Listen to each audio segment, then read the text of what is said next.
모세가 이스라엘 백성들을 권면할 때 질의응답 형식으로 권면하는 내용을 우리가 같이 살펴보도록 하겠습니다. 모세가 질문하고 모세가 답을 하는데요, 그 질문의 내용이 12절에 나옵니다. 내 하나님 여호와께서 내게 요구하시는 것이 무엇이냐, 이렇게 질문을 해요. 그리고는 답을 하기를, 다시 12절을 보시면 뒷부분에 여호와를 경외하는 것이다, 이렇게 답을 하고 있는 것을 볼 수가 있습니다. 경외라고 하는 말은 이미 우리가 여러 차례 생각을 하고 있는 단어입니다. 비교할 수 없는 위엄, 거룩함에 압도되어져서 자연스럽게 생겨나는 존경심이나 우러러 보는 것, 이것을 경외라고 하는데, 가끔, 아주 드물지만 가끔 사람에게 경외라고 하는 단어를 쓸 때가 있습니다. 예를 들면 이런 건데요, 요즘 이제 파리 올림픽을 거의 이제 끝나가고 있는데 5개의 금메달이 있었던 양궁 5개를 다 땄잖아요, 우리나라가. 그래서 우리나라 양궁 선수들을 거의 신궁에 가깝다, 이렇게 이야기를 하는데, 만약에 어떤 선수가 활을 쏘는데 쏘는 대로 계속해서 10점 만점을 쏜다, 100발을 쏴도 1000발을 쏴도 계속 10점만 쏜다 라고 가정을 한다면, 그런 사람은 감히 우리들이 범접할 수 없어서 야, 저 사람은 경외감마저 든다라는 표현을 할 때가 있습니다. 너무너무 우리와는 다른 세계에 사는 사람처럼 보일 때 경외라는 말을 쓰기는 합니다.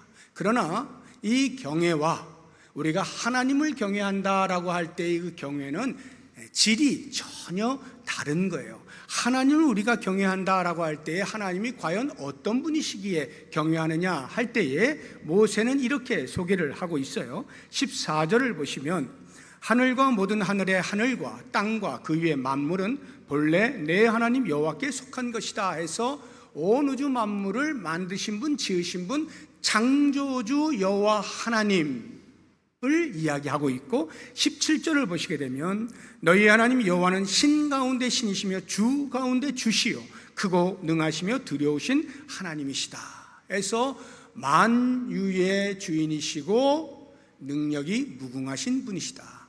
이러한 하나님은 감히 피조물을 향하여 말하는 경외의 내용과는 질적으로 다른 것이죠.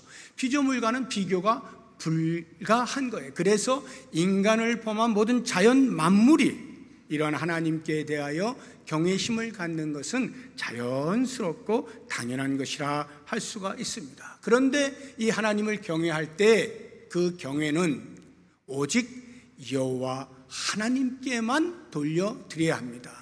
다른 어떤 사람의 손으로 만든 신에게 경외감을 가져서는 안 되는 거예요. 이 부분을 분명하게 하기 위해서 모세가 오늘 12절의 말씀을 하기 전 9장과 10장 길게 이스라엘 백성들이 치명적인 실수를 했던 금송아지 섬기는 사건에 대하여 언급을 하는 것을 볼 수가 있습니다.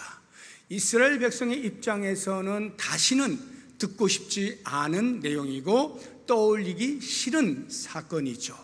너무나 부끄럽고 수치스러운 사건이잖아요. 그럼에도 불구하고 모세가 왜 다시 이렇게 길게 금송아지 사건을 이야기한 후에 여호와 경외에 대해서 이야기를 하느냐, 그것은 곱씹고 또 곱씹어서 다시는 이와 같은 일이 되풀이되지 않도록 하기 위한 장치이고요, 한 걸음 더 나아가서 이제 그러한 우상을 섬기는 이스라엘 백성들을 멸하시고자 하는 하나님의 의중을 알게 되어진 모세가 간절히 기도하잖아요. 하나님 제발 좀 살려주십시오. 하나님께서 애굽에서 건져주셨는데 여기서 다 죽이시면 사람들이 보고 뭐라고 말하겠습니까? 하면서 하나님의 거룩한 이름을 걸고 제발 좀 살려달라고 빌 때 하나님께서 모세의 기도를 들으시고 용서하시잖아요. 그리고는 오래 참으시고 그들의 선조들과 약속하신, 즉 아브라함과 이삭과 야곱에게 약속하신 언약의 땅, 약속의 땅으로 그들을 인도해 가시지 않습니까? 그 정도로 하나님께서 오래 참으시는 거고 자비가 무궁하시다라고 하는 것인데, 바로 이와 같은 하나님의 자비하심을 기만하지 않게 하기 위하여 이 말씀을 다시 곱씹는 거예요. 너희들 아무리 실수해도 하나님이 용서해 주신다 하여서 계속 반복하면 결국은 하나님의 진노를 피할 수가 없는 거야. 그러니 기억해라. 너희들이 과거에 실수했던 그거 또다시 하면 안 돼. 하나님의 궁일의 무궁하심이 끝까지 가는 것은 아니야. 정신 차려. 이와 같은 차원에서 금송아지 사건을 상기하면서 하나님이 너희에게 요구하시는 것이 무엇이냐? 여호와를 경외하는 것 아니냐? 이렇게 질의응답을 스스로 하고 있는 거예요. 그러므로 오늘 우리는 이와 같은 모세의 질의응답을 빌어서 권면하고 있는 내용에 대하여서 이제는 우리가 3500여 년 전에 모세가 질문하였던 그 질문에 답하기 위하여 스스로 서야 합니다. 여호와 하나님께서 우리에게 요구하는 것이 무엇이냐라고 하는 질문에 우리 스스로가 답을 하기 위하여 서 있어야 돼요. 과연 우리는 어떻게 대답할 것입니까? 여호와를 경외하는 것입니다. 이와 같은 답을 할 수 있어야 되겠죠. 그런데 이런 답을 할 때 과연 우리가 여호와를 경외한다는 것이 어떻게 하는 것이냐? 여호와를 경외하는 행위는 도대체 어떤 것들이냐 하는 것들에 대해서 알아야 되겠죠. 이 부분에 대하여 모세가 이어서 우리에게 설명해 주고 있는 내용이 있는데 그것을 같이 살펴보도록 하겠습니다. 12절과 13절에 네 가지로 나오게 되는데요. 12절 보십시오. 이스라엘아, 내 하나님 여호와께서 내게 요구하시는 것이 무엇이냐? 곧 내 하나님 여호와를 경외하여 하고는 경외하는 것이 어떠한 것임을 그 이하에서 설명을 해주고 있어요. 첫째, 그의 모든 도를 행하는 것이 여호와를 경외하는 것이다. 두 번째, 그를 사랑하는 것이다. 세 번째, 마음을 다하고 뜻을 다하여 하나님 여호와를 섬기는 것이다. 그리고 마지막 네 번째 13절 뒷부분을 보시게 되면 여호와의 명령과 규례를 지키는 것이 여호와를 경외하는 것이다 하고 설명을 해주고 있는 것입니다. 그래서 오늘 우리는 이 네 가지를 간단하게 생각해 보면서 궁극적으로 모세가 이야기하고자 하는 결론에 도달해 보려고 하는데요. 이 네 가지 첫 번째는 여호와의 모든 도를 행하는 것이 여호와를 경외하는 것이에요. 여호와의 모든 도를 행한다라는 말은 여호와께서 우리에게 보여주시는 길을 따라 산다 하는 말입니다. 여호와께서 우리에게 보여주시는 길은 당신의 성품에 기이한 행동들을 말하는데 그 행동들, 여호와의 성품에 기인한 행동들 어떤 것이 있을까 할 때 여호와의 성품을 먼저 알아야 되겠죠. 성경에 여호와의 성품에 대하여 많은 이야기를 하고 있지만 그 모두를 합하여 둘로 요약을 해보면 하나는 하나님의 공의이고요, 또 다른 하나는 하나님의 사랑이라고 하는 성품이에요. 이 두 가지 성품에 따라서 우리가 살아가게 될 때 그것이 곧 여호와를 경외하는 삶이 된다 하는 말입니다. 그러면 여호와의 공의가 어떠한 것인지 17절 뒷부분을 한번 보시게 되면 뇌물을 받지 아니하시고, 재판관으로서의 하나님께서 누군가의 뇌물을 받아 재판을 굽게 하시지 않는 것, 이것이 공의이고요. 18절 앞부분을 보시게 되면 고아와 과부를 위하여 정의를 행하신다 하는 것인데, 고아와 과부는 힘이 없기 때문에 재판상에 있어서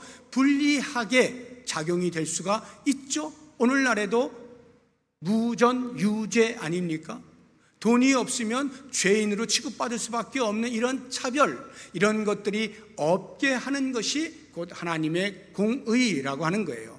그러면 이 하나님의 공의를 따라 사는 우리의 삶에, 일상의 삶에서 우리가 적용할 수 있는 가장 기본적인 것은 정직한 삶입니다. 정직하게 사는 것이 하나님의 공의를 따라 사는 건데요, 이 정직이라고 하는 것이 이 정도의 수준이 아니에요. 법에 걸리지 않을 정도, 법에 저촉되지 않을 정도의 정직을 말하는 게 아니라 그 이상의 하나님의 성품으로서의 공의를 닮아가는 수준으로서의 정직을 말하는 거예요. 그러니까 누가 보든지 보지 아니하든지 거짓말하기를 싫어하고 죄 짓기를 싫어하고 가증히 여길 수 있는 그러한 정직함, 이것이 우리가 추구해야 할 정직이에요. 뿐만 아니라 이 땅은 이미 차별로 가득 차 있기 때문에 사람의 어떤 상태에 따라서 나도 모르는 사이에 마음에 차별스러움이 있게 되는데, 하나님의 공의를 따라 사는 사람은 그러한 차별을 없애는 거예요. 공평하게 사람들을 대하는 거예요. 이게 공의입니다. 그러면 하나님의 사랑이라고 하는 성품은 어떠한가? 18절 뒷부분을 보시게 되면 나그네를 사랑하여 그에게 떡과 옷을 주시는 사랑입니다. 19절 이어서 똑같은 말을 하죠. 너희는 나그네를 사랑하라, 이렇게 이야기를 하고 있습니다. 나그네를 사랑하라는 말을, 굳이 나그네를 예를 든 이유는 나그네, 누군가의 도움이 필요한 사람을 말하는 거예요. 그 당시에 고아와 과부, 누군가의 도움이 필요한 사회적 약자를 말하는 거예요. 그래서 우리가 다른 사람에 대하여 하나님의 사랑으로 사랑하지만 특별히 사회적 약자, 소외되기 쉬운 사람들, 그러한 사람들에 대하여서 돌보는 것을 하나님을 경외한다, 하나님의 사랑을 따라 산다라고 표현을 하고 있는 것입니다. 야고보 장로가 경건에 대하여 정의를 아주 흥미롭게 하고 있는 부분이 있어요. 야고보서 1장 27절을 보면 이렇게 이야기합니다. 하나님 아버지 앞에서 정결하고 더러움이 없는 경건은 할 때, 이 경건이라고 하는 것은 하나님을 경외하는 삶을 경건이라 그래요.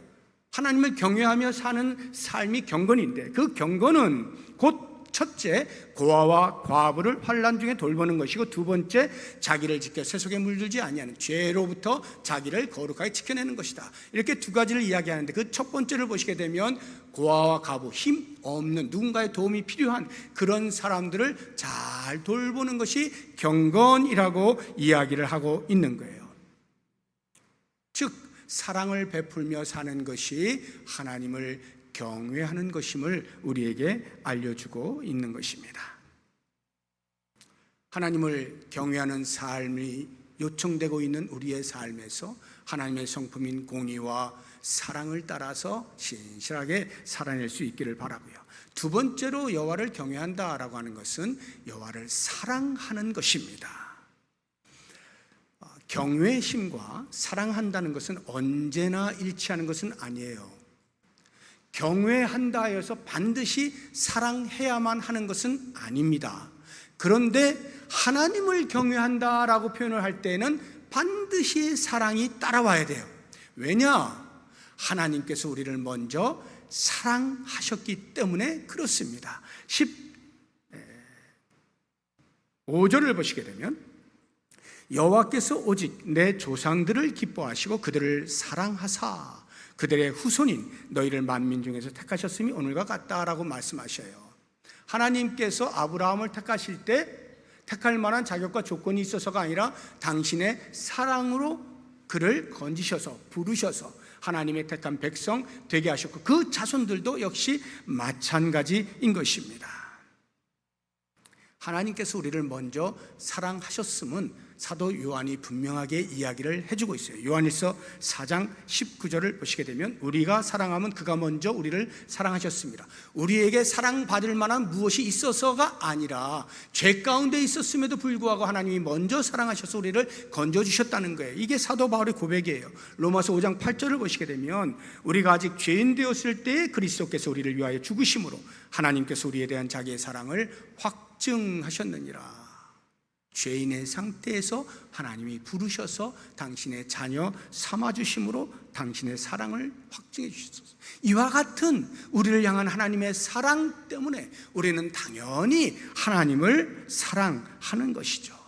그래서 우리가 여호와를 경외한다라고 하는 것은 하나님 사랑합니다라고 하는 이 고백으로 나의 여호와를 경외함을 증명해 낼 수 있어야 돼. 내 마음에 하나님을 사랑하는 마음이 별로 없어요.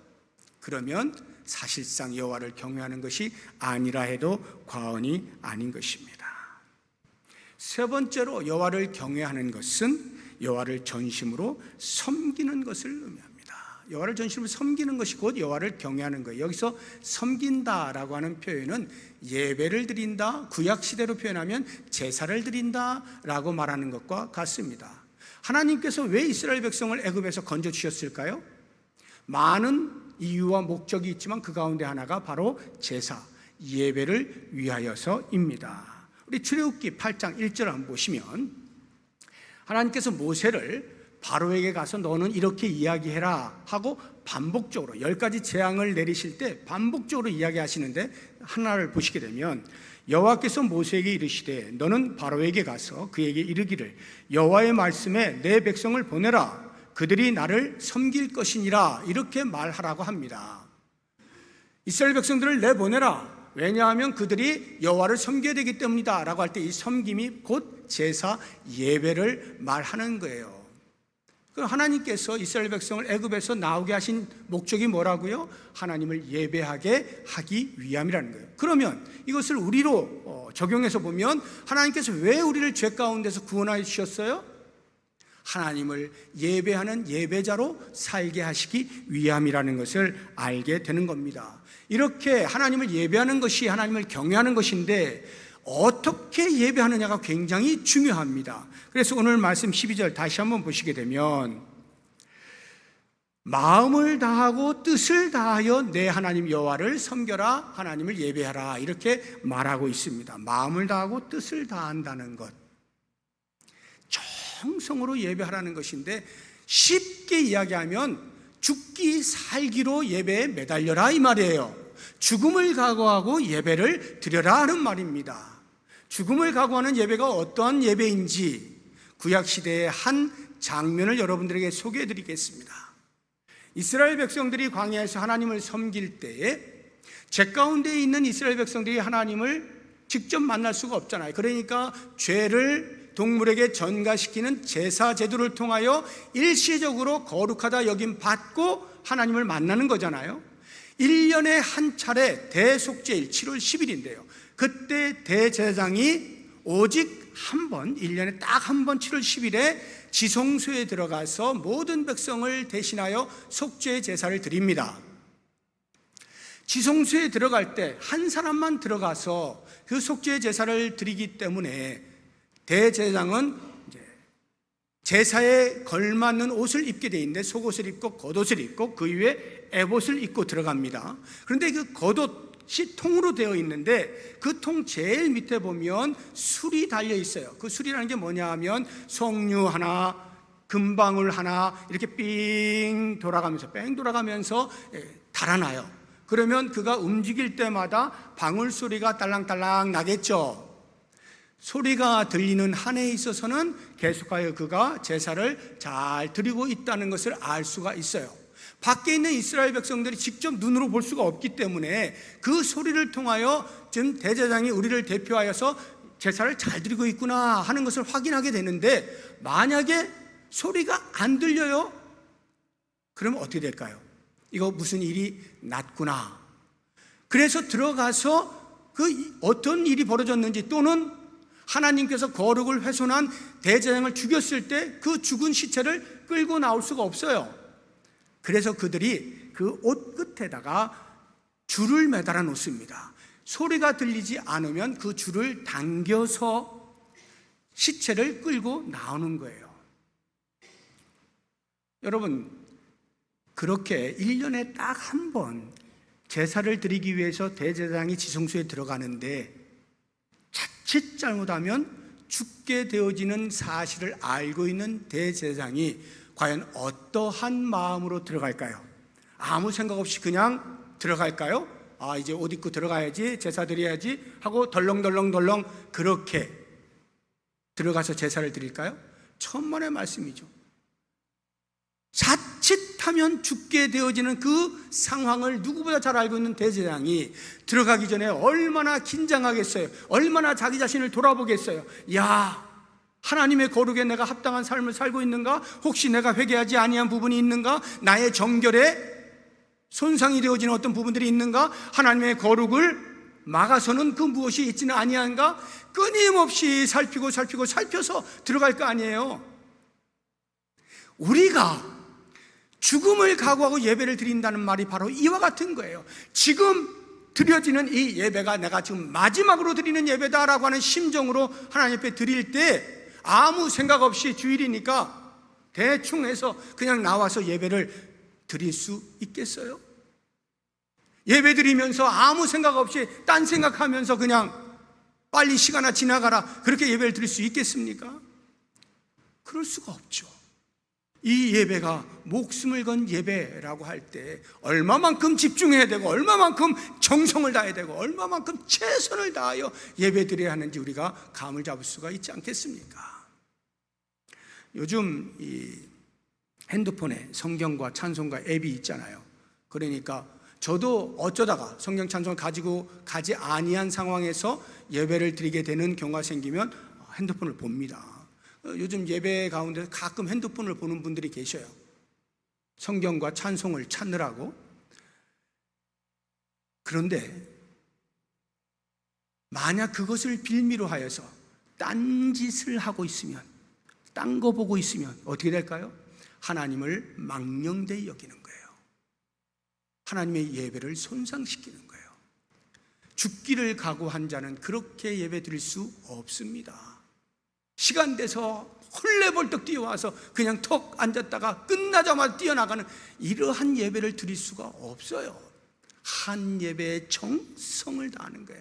예배가 얼마나 길게 드려야 되느냐, 얼마나 자주 드려야 되느냐의 문제가 아니라 내가 한 번 드릴 때 그 예배에 내 목숨을 거는 예배를 드릴 수 있어야 돼요. 이것이 여호와를 경외하는 것입니다. 마지막 네 번째로 여호와를 경외한다는 것은 여호와의 명령과 규례를 지키는 것을 말해요. 순종하는 것을 말합니다. 순종이 뭐냐 할 때 예수님께서 이러한 비유로 우리에게 잘 알려주셔요. 어떤 사람이 두 아들이 있는데 포도원에 가서 일을 시킵니다. 아버지가 첫째 아들을 부릅니다. 얘야, 포도원에 가서 일 좀 할래? 네, 아버지. 대답을 했는데 돌아서서는 아이고, 내가 할 일이 많아 하고 안 갔어요. 둘째 아들을 불렀습니다. 얘야, 포도원에 가서 일 좀 할래? 싫어요. 나 바빠요. 내가 할 일 많아요. 하고는 돌아섰는데 생각해보니 아버지 말씀에 그래도 순종해야지 뉘우치고 가서 일을 했어요. 종교 지도자들에게 예수님께서 묻습니다. 너희들은 그 둘 중에 누가 아버지의 뜻대로 행했다고 생각하느냐? 이렇게 질문할 때 그들이 두말할 것 없이 대답을 하는 장면이 마태복음에 나옵니다. 마태복음 21장 31절 보시게 되면 그 둘 중에 누가 아버지의 뜻대로 하였느냐? 이르되 종교 지도자들이 대답합니다. 둘째 아들입니다. 그때 예수님이 말씀하셔요. 내가 진실로 너희에게 이르노니 세리들과 창녀들이 너희보다 먼저 하나님의 나라에 들어가리라. 무슨 말이에요? 유대인들, 특히 종교 지도자들 하나님의 말씀을 받은 자로 우쭐대면서 우리는 선민이야 이렇게 하고 있는데 정작 두 손에 하나님의 말씀을 받아들인 그들은 실제로 그 율법의 말씀을 따라 살아내지 못하고 오히려 그들이 비난하고 우습게 여기는 세리들, 창녀들이 예수를 믿고 감격하여서 주시는 말씀에 따라 순종하려고 애를 쓰고 있는 그 모습 속에서 누가 하나님의 뜻에 순종하여 사는 사람이냐? 둘째 아들입니다. 그들은 자기들에게 그것이 화살로 돌아올 줄도 모른 채 대답을 했으나 그 대답 속에서 진정한 순종이 무엇인지를 우리는 분명히 알게 되는 것입니다.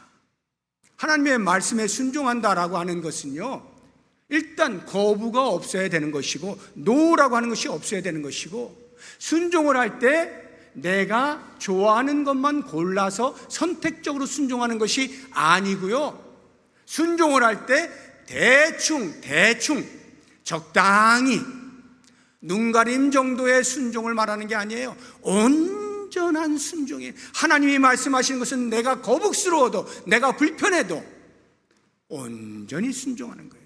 이것이 순종이고, 그러한 순종의 삶을 살 때 우리는 하나님을 경외한다 말할 수 있는 겁니다. 자, 그러면 이제 제가 이렇게 네 가지 구체적으로 하나님을 경외하는 실천적 행위들을 말씀을 드렸는데, 이 네 가지 행위라고 해서 우리가 자칫 행위에 집중할 수가 있는데, 경외라고 하는 것은요, 우리의 행위 이전에 마음의 태도부터 시작이 돼야 합니다. 왜냐하면 하나님께서는 우리의 겉사람을 보는 게 아니라 중심을 보시기 때문에 그래요. 17절 보세요.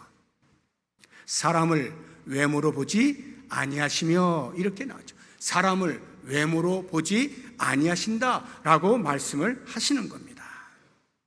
이스라엘은 이 부분에 있어서 실패를 해요. 이제 가나안 땅에 들어가서 그들이 삶을 살아갈 때에 그들이 실패하는 장면이 나옵니다. 특별히 할례와 관련하여서 그들은 육체의 할례를 받으면서 우리는 이제 하나님의 백성이야 라고 교만을 부리다가 그만 하나님의 마음에 합하지 못한, 하나님을 경외하지 아니하는 삶으로 빠져들게 되어지고, 이 부분에 대해서 예레미야 선지자가 지적을 하는데요. 예레미야서 4장 4절을 보시게 되면 유다인과 예루살렘 주민들아, 너희는 스스로 할례를 행하여 너희 마음 가죽을 베고 나 여호와께 속하라. 그 다음, 그리하지 아니하면 너희 악행으로 말미암아 나의 분노가 불같이 일어나 사르리니 그것을 끌 자가 없으리라. 이렇게 말씀하잖아요. 바로 이 부분을 이미 모세가 지금 이야기하고 있는 거예요. 16절 한번 보세요. 오늘 본문의 말씀. 그러므로 너희는 마음에 할례를 행하고 다시는 목을 곧게 하지 말라. 16절에 이렇게 나죠. 너희는 마음의 할례를 행하라 하는 거예요. 할례라고 하는 것은 남자의 생식기의 끝 표피를 자르는 게 할례거든요. 그런데 왜 마음의 할례를 행하라고 하나요? 이유는 두 가지인데요. 이 할례의 양면성 때문에 그래요. 할례라고 하는 것은 방금 말씀드린 것처럼 그 남자의 생식기의 끝 표피를 잘라냄으로써 이제부터 너희는 내가 구별하여 삼은 내 백성이야 라고 하는 거예요. 하나님의 은혜로 따로 구별하여서 다른 사람과 달리 너희는 내 백성이다 라고 하는 것을 구별하는 표시, 이게 할례거든요. 이와 같은 하나님의 은혜로 하나님의 백성된 자는 이제 하나님의 백성답게 살아내는 헌신의 의무가 주어지는 거예요. 이게 바로 마음의 할례라고 하는 것입니다. 그런데 이스라엘 백성들은 마음의 할례를 행하지 아니하고 육체의 할례를 행하는 것으로 하나님께 받은 바 은혜에만 머물러 있으므로 하나님의 백성됨의 삶을 살아내지 못하였던 거예요. 이것은 하나님을 경외하는 삶이 아닌 것입니다. 그래서 예레미야 선지자가 경고하였던 그것을 이미 오래전 모세가 가나안 땅에 들어가기 전에 있던 이스라엘 백성들에게 말하고 있는 거예요. 너희는 마음의 할례를 행해야 한다. 무엇입니까? 진정한 경외란 행위 이전에 마음에서부터 출발한다는 것을 가르쳐주고 있는 거죠.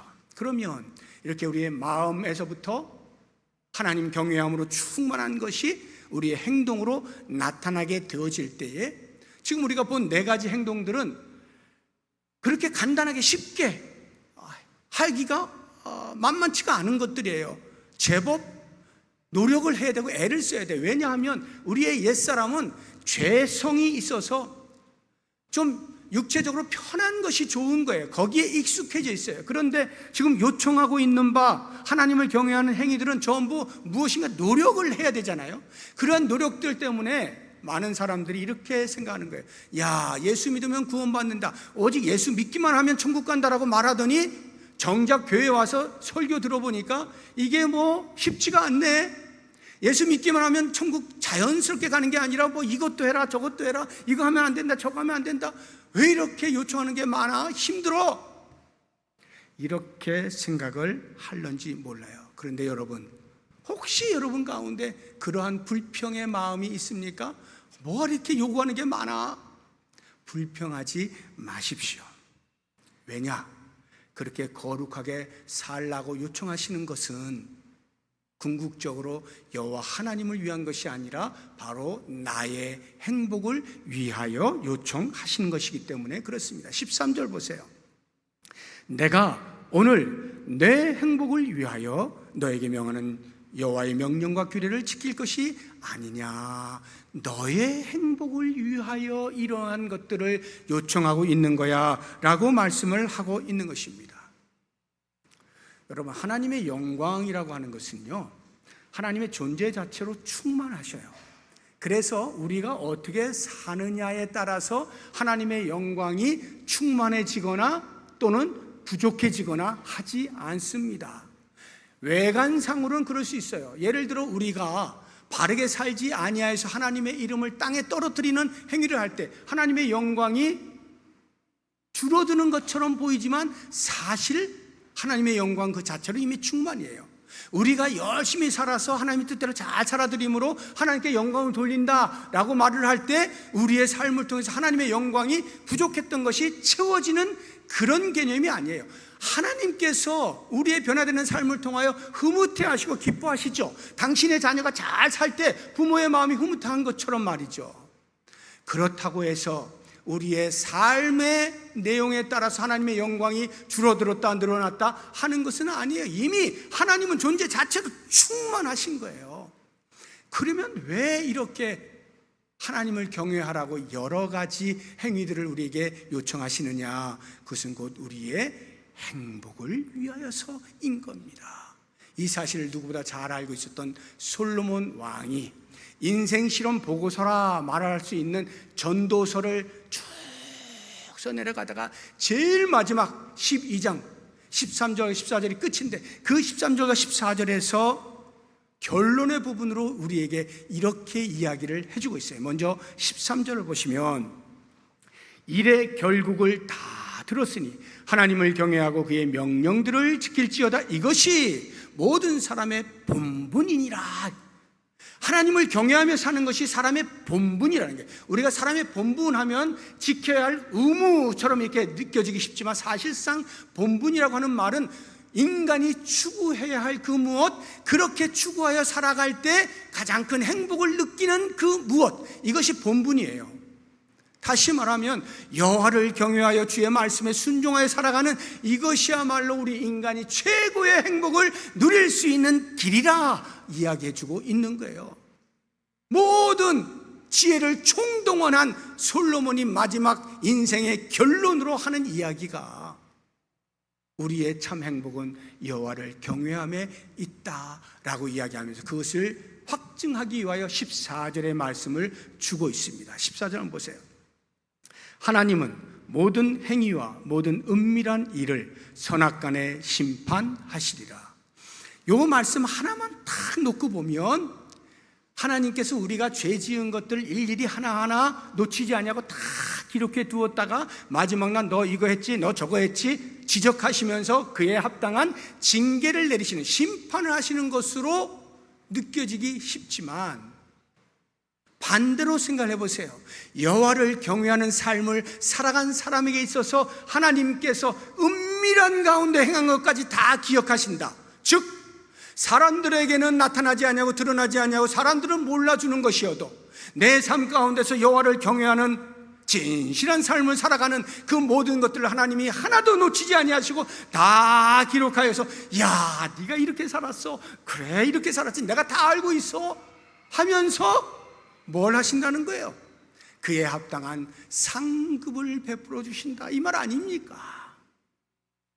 우리가 여호와를 경외하며 사는 삶이 녹록지는 않다 할지라도 그렇게 성화를 향하여 끊임없이 노력하여 여호와를 경외하는 삶을 진실되게 살아갈 때 마지막 날 하나님은 그 모든 것들을 다 기억하시면서 너 정말 수고했어, 너 정말 잘했어, 착하고 충성된 종이야, 그에 합당한 상을 내가 줄게.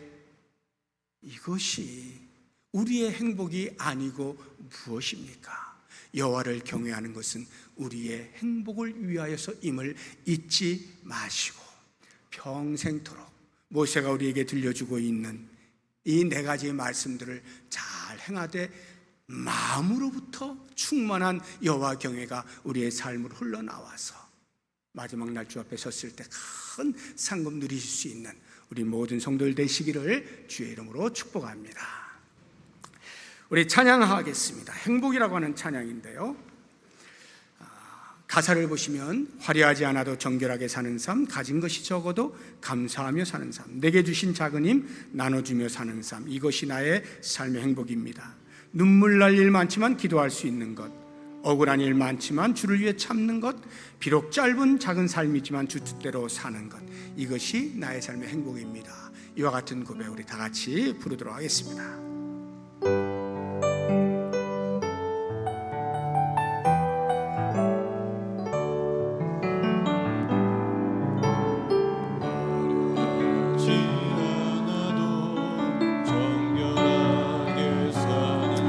가진 것이 적어도 감사하며 사는 삶, 내게 주신 작은 힘 나눠주며 사는 삶, 이것이 행복입니다.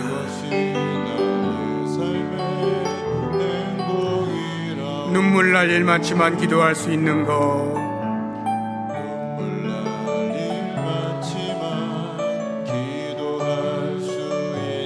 억울한 일 많으나 주를 위해 참는 것,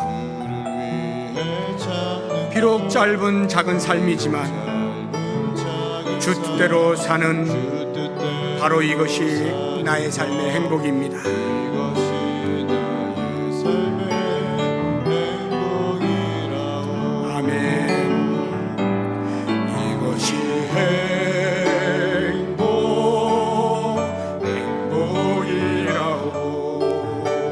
세상은 알 수 없는 하나님 선물, 이것이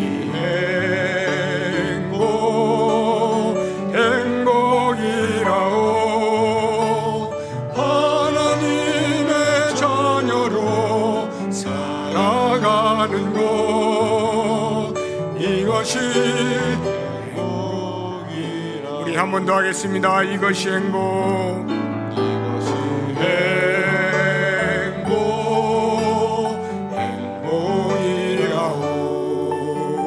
세상은 알 수 없는 하나님 선물, 이것이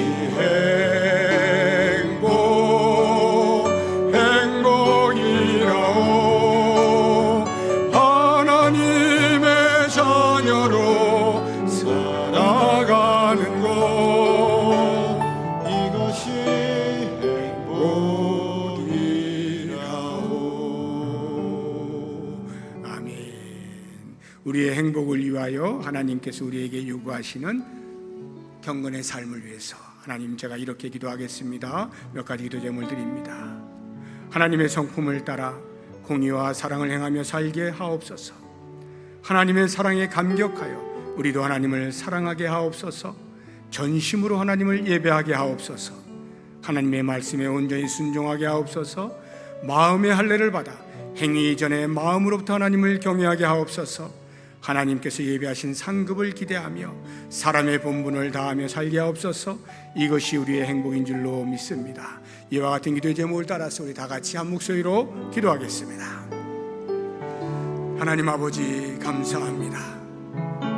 3500여 년 전에 모세가 이스라엘 백성들을 향하여 권면하였던, 과연 하나님께서 우리에게 요구하시는 것이 무엇이냐 하는 질문 앞에 겸손히 서서 대답을 합니다. 여호와를 경외하는 것입니다.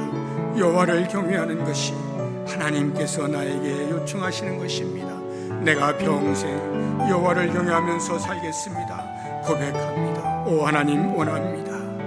하나님께서 우리에게 보여주시는 하나님의 성품에 기한 행동을 닮아가기를 원합니다. 하나님의 성품을 따라 공의와 사랑을 행하며 살게 하여 주시기를 원합니다. 정직한 삶, 연약한 자들을 돌보는 사랑의 삶을 살아낼 수 있도록 인도하여 주시옵소서. 하나님께서 우리를 먼저 사랑하여 주셔서 우리로 하나님을 사랑하게 만들어 주셨사오니 감사합니다. 원하옵나니 그 사랑에 감격하며 기뻐 감격으로 하나님 사랑합니다 고백하며 하나님을 경외하는 삶을 온전히 살아낼 수 있도록 도와주시옵소서. 무엇보다 하나님을 전심으로 예배하기를 원합니다.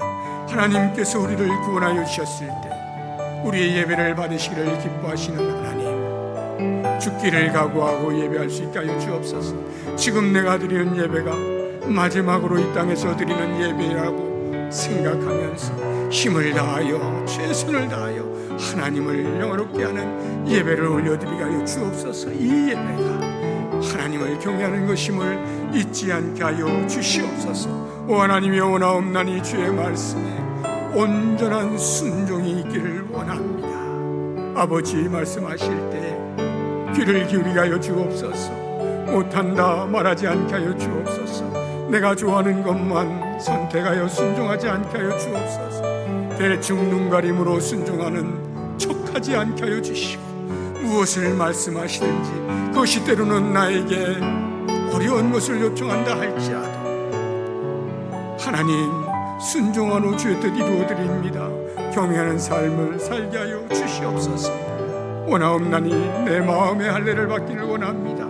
내 마음에서부터 여호와 경외함으로 충만하게 하여 주옵소서. 그 충만함이 흘러 넘쳐서 나의 삶의 행동으로 행위로 나타날 수 있도록 인도하여 주옵소서. 무엇보다도 이와 같은 거룩한 삶을 위한 끊임없는 노력과 애씀이 다름 아닌 나 자신의 행복을 위하여 하나님께서 요청하는 것임을 잊지 않게 하여 주시길 원합니다. 사람의 본분을 다하여 살아갈 수 있도록 도와주옵소서. 이것이 우리에게 행복인 것을 잊지 않게 하여 주시고, 마지막 날 주님 앞에 섰을 때 주님께서 예배해 놓으신 놀라운 상급을 기대하면서 하루하루 여호와를 경외하는 온전한 삶을 살아갈 수 있는 우리 모두가 될 수 있도록 함께하여 주시옵소서. 예수님의 이름으로 기도드립니다. 아멘. 하나님 아버지, 모세가 이스라엘 백성들을 향하여 간절한 마음으로 권면하였던 하나님께서 우리에게 요구하신 것이 무엇이냐 하는 질문 앞에 우리 모두가 겸허히 대답하길 원합니다. 여호와 하나님을 경외하는 것입니다 고백하게 하시고, 이 고백에 걸맞은 우리의 마음의 충만한 경외함이 우리의 삶의 행위 가운데 나타날 수 있게 하여 주시옵소서. 마지막 날 주님 앞에 섰을 때 예비해 놓으신 놀라운 상급을 받기에 조금도 부족함이 없는 경건의 삶을 살아낼 수 있도록 함께하여 주시옵소서. 예수님의 이름으로 기도드립니다. 아멘.